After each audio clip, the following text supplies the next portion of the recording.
Welcome back to Yang Daily. Got quite a bit today, and I'm afraid it's starting off a bit dark. Brace yourselves. Officials continue to slowly acknowledge that the economy is going down the toilet. Mnuchin has admitted that unemployment may go above 20%. Some economists in the Federal Reserve are projecting as high as 32%, or 47 million Americans, which would be higher than the Great Depression. GDP is expected to fall 24 to 30% in the second quarter. The spiraling economic damage of consumer pullback causing decreased production, causing more layoffs, causing more consumer pullback, and so on, is going to continue until the virus begins to abate. Even after we hit the peak of infections, there are going to be resurgences. A vaccine is not expected for 1 to 1.5 years, and it's not just our economy at risk, it's the global economy. Every failure by every government weighs us all down, and there are many countries even less equipped to deal with this pandemic than the US, which at this point is saying a lot. Then there's this. Auditing firm EY took a survey of CEOs across 45 countries and found that 41% are speeding up efforts to automate their workforce in the wake of the pandemic. This is exactly what Scott Santens discussed in his own podcast, which you should absolutely check out if you haven't. He warned that automation and job loss always jump during recessions as companies seek to reduce costs by cutting unnecessary labor, and many of those jobs do not come back when the economy recovers. In this case, as the economic crisis is due to people getting sick, automation will be even more pronounced. Why employ labor units that are vulnerable to illness when you can have labor units that never get sick and are cheap to operate? No brainer, right?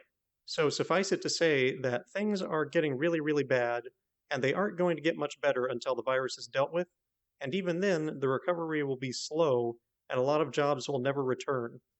And economic struggles elsewhere in the globe could drag us down further, and that's not even to mention the increased likelihood of war resulting from dwindling resources, blaming each other for the virus, and massive stress straining relations.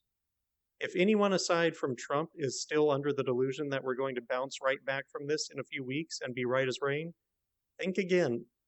Best case scenario at this point is we only suffer a recession far worse than the last one and manage to avoid a prolonged depression. The worst part is that none of this had to happen. If our government had reacted appropriately by preparing tests and equipment ahead of time, testing all incoming travelers to the country before the infection got out of hand, and quarantining as necessary, and issued a robust UBI to keep consumption going, stopping the downward spiral, this could have been a mild inconvenience for us. Remember that, especially come voting time for everyone in office. That said, at this point, the production of medical equipment and the UBI are more important than ever, as is social distancing. Lest you think the recent bill was sufficient stimulus, consider this new wrinkle. The citizen cash grants, they only go to non-dependents, and children under 17 are the only dependents which afford the $500 bill to the head of household. What that means is that all adult dependents are worthless under this bill, including elderly and disabled who are being cared for by their kids, and 18 to 24-year-old full-time college students who are claimed as dependents. But, as if that's not bad enough, it gets even more ludicrous. According to a senior fellow at the Urban Brookings Tax Policy Center, even full-time students who are not claimed as dependents will not be eligible for stimulus checks. If any of these exclusions make any sense to you, please enlighten me, as they seem entirely arbitrary and cruel to me. Just another population left out to dry, as targeted aid always does. Then there's welfare programs. In addition to SNAP and WIC being limited in what food items can be purchased by them, many recipients are unable to access grocery stores now, making their benefits worthless. Add to it the never-ending list of corner cases governments did not foresee when designing these targeted aid programs. This is why there is currently a petition to expand the programs to allow online grocery purchases, and adding your name at the link below. The economy will not recover unless consumption resumes, and that cannot happen until people have a stable income that is high enough to warrant discretionary spending. We have to get UBI into the next bill, Yang Gang.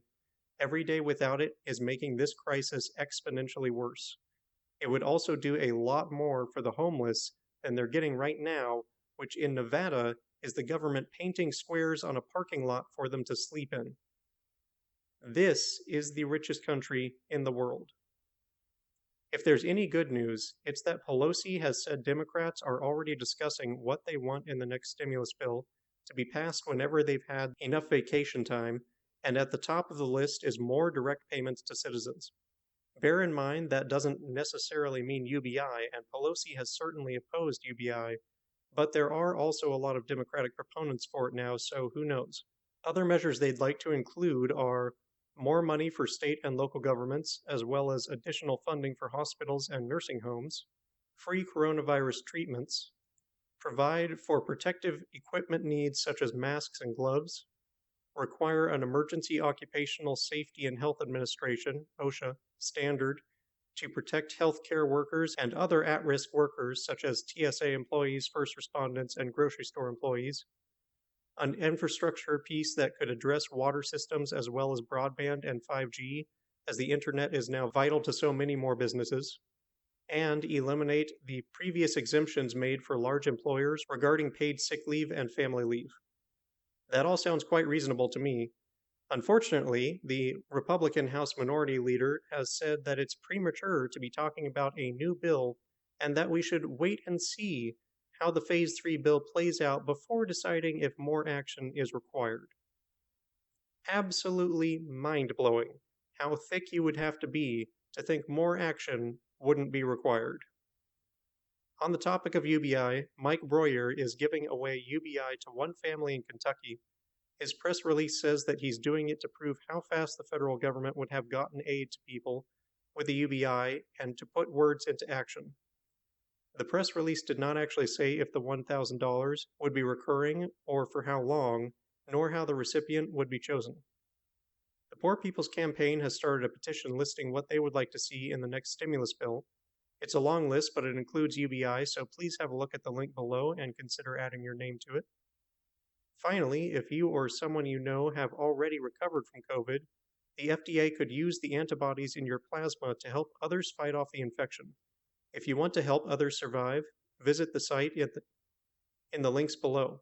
A single donation can help multiple patients. To be eligible, you must have been symptom-free for 2 weeks. And that'll do it for today's Yang Daily.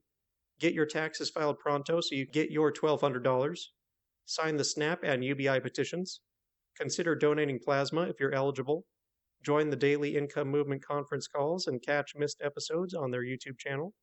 Sign all the other petitions. Volunteer or donate on the Humanity Forward Relief site. Consult HF, the Income Movement Aid Database, or United Way if you need help. Message Trump, Pelosi, McConnell, Graham, Dean, and Schumer why true UBI stimulus is the best solution. Use ResistBot or Income Movement to easily contact your representatives. And don't forget to Yang Daily.